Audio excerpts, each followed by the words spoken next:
Nyarlathrotep, the Winding Key, Part 2. Nyarlathrotep was training with Lord Perifnoct. He'd gone through years of preparation. His weapon had been issued to him. The final touch was adding part of his soul within. A sword was held upon a pedestal, as the young man pulled in the pure essence of shadow around him. His power had definitely grown. This went on for a few minutes until the sword was engulfed in the shape of a yarn ball, and then collapsed into itself. The weapon was finished. Perifnoct, Bastet was somewhat confused. Didn't you want two weapons like your mother? Nyarlathrotep raised the sword. The hilt was a complete circle that became a guard when needed. He smiled at the question, though. I did make two. In fact, I probably made four. All weapons for the gods were made from the same material. If not, they would break from the intensity of the force emitted. The World Tree conquered all the realms, and the splinters that fell were what were used as material. He would point to the shadow on the sword, and something unnatural was there. He had pulled the sword from the shadow, and soon both were in his hands. Two swords, no shadow.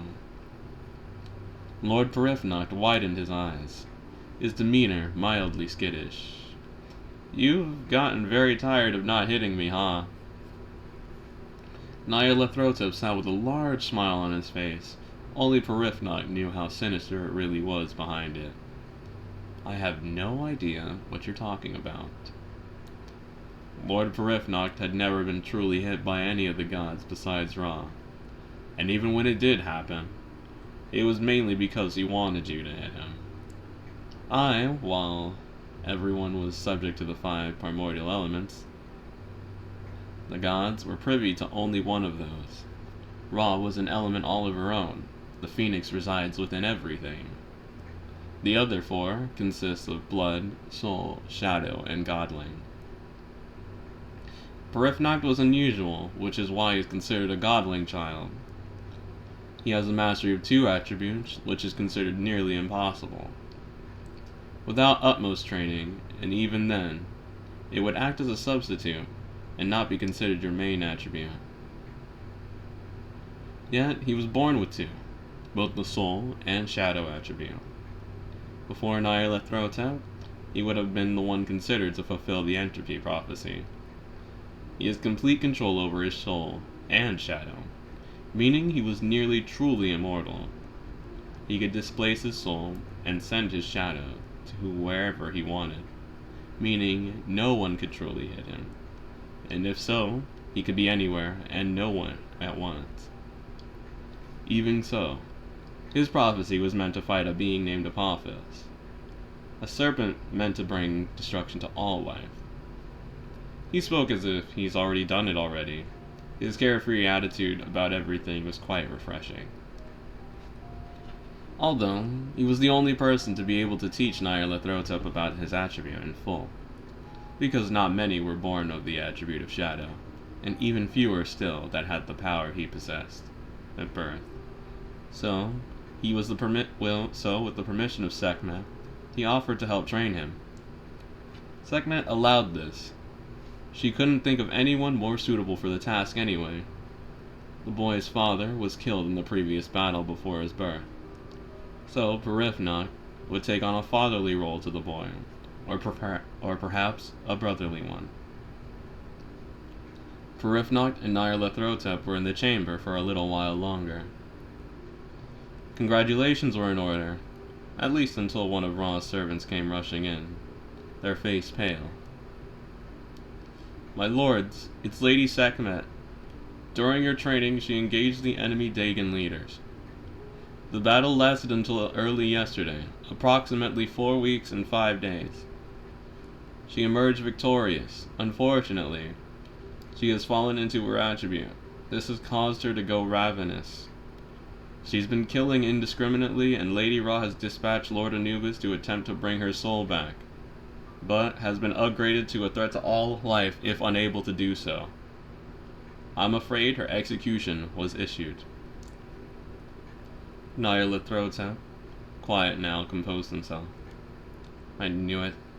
That bastard dog monster had set this up. Perifnock, shocked now. What do you mean? Nyarlathrotep continued. From what you know, my mother has been a new candidate for the god of death, and was put on the battlefield to understand death, and be the vanguard for Lady Ra's army. I once observed the way she defeated people with this. She ripped the soul from the body with her blades. Anubis apparently always made it apparent to devour the blood. Perifnock interjected. Yes, this is to ensure the lingering will of the body doesn't manifest and grow to take on a form apart from a mass of flesh with no mind. Nyarlathrotep considered not telling this next part because his mother made him keep it secret. You understand, more than anyone, how the shadow is the copy of the soul. In that same vein, the soul contains our memories and will, while the blood contains our ambitions and instinct. You would believe, since my mother is a god, that the blood would just flow through her and become her strength like you guys. But I'm aware that's not the case. Lady Ra found my mother and raised her. She was not born of the world tree like the rest of you. She can't process it. I found this out when I linked with her shadow one time. I found there are millions of bodies within her, all screaming for the right to escape. She had brought this up to Lord Anubis, but he continued to tell her to keep going. You would never be able to figure it out. I almost overlooked myself, but you do know who would, with all their all-seeing eyes. Anubis, Perifnock said plainly. We need to inform Her Majesty. I always knew Anubis disliked your mother, but they shared a bond, one that strengthened each other. But if what you say is true, then she was set up from the very start. Perifnock was genuinely angry for the first time. I'm going to split that dog in two. How did I not see this coming? I understand more than I'd like to know right now. For now, we need to get this information to Ra. The duo rushed out of the training hall and over to the transportation balcony. They consisted of several mirrors that were enchanted and could be sent and opened from each side. It was the sole design of Lord Perifnock. The both of them rushed to Lady Ra's chamber. The mirror shimmered, and peering back was the throne room. The both of them jumped in. The inside of the mirror was a vast emergence of gears. While being flung to their destination, the world tree could be seen in the center, and it was the base of a giant mechanism around it, with a heavy clicking noise around it. Shortly after, they were in the throne room. Lady Ra was surveying the area where Sekhmet was. She had been constantly erecting barriers to keep her in the same place. This was causing some strain. It was akin to holding a shark in a goldfish bowl, constant thrashing parts of the barrier off. She's growing in strength. If I don't keep maintaining this, her power will cleave through the continent. I sent the other gods to deal with the shockwaves that are coming out. They can't come in contact with the ground. It'll be catastrophic. At that moment, Perifnock and Nyarlathrotep arrived before her. My lady! The duo then explained the nefarious deeds of Anubis. Her anger spiked when hearing that. Using that, though, she was able to create a seal on Sekhmet, one that wouldn't be broken easily, and erected two more with at least triple the power. She then composed herself, but soon after, started laughing uncontrollably. Both Perifnock and Nyarlathrotep had never seen this side of her. It was a bone-chilling one who commanded the stars and could rip away the veil of life and death. Whoever was on the other side of that anger, death would be too little a punishment. Anubis could hide nowhere, and death wouldn't be the end. And if there was a hell, she would eclipse even that. Her wicked smile never left her as she spoke. Anubis will die. But first, I need your help, Nyarlathrotep. You will aid me in defeating him. Nyarlathrotep did not question at this moment, yet knew his power alone right now was not on par with Anubis. I believe you can see them now. The bonds that connect our shadows. He was actually capable of doing this now, but didn't realize what she was getting at until she gestured at the thick ethereal string coming from her hand. I need you to cut this with the technique your mother taught you. You may not be as proficient as her yet, but you should still be able to use it. He understood and brought out his sword, and filled his attribute with the technique meant to utilize all 5 primordial elements, with the user's main attribute as a base. With this, it was considered exempted from the laws of the world. This was something Sekhmet had created, and it was meant to be an absolute sword against the enemies of Ra. Although each attribute's base would be given absolute power over that one specific to them. Having Shadow, the boy would be perfect for the task. Nyarlathrotep then pulled out the second sword from his shadow, and readied himself. He then cut cleanly through the string. Ra winced slightly and caught the string before he could fully taut, and tied it into a bow from her hand. Even Nyarlathrotep, taken aback from this, stunned. Is it possible to do that? Everything is possible, and you should have an easier time with it because this falls under your jurisdiction. It's your attribute. Ralden continued her plan. I made a pact with Anubis' weapon before he left. As it stands, your mother has gone past his power, and is only growing. What you just cut was the pact, or bond, between us.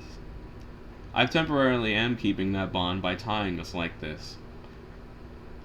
But when he goes to fight her, I'll unleash the barrier, and while fighting her, I will fully determine if he's just trying to kill her. At that moment, I'll untie this knot, and most likely, he'll be split in 2 right after. I also require your help, Perifnot. I need you to stay as the barrier between Anubis and I don't want him to figure out by just looking at my direction. Your job is to keep his eyes on you, because it doesn't have to be the current you. Just send a few past versions of you to impede his vision. After hearing this, Nyarlathrotep perked up. Wait, is this what was happening every once in a while when training?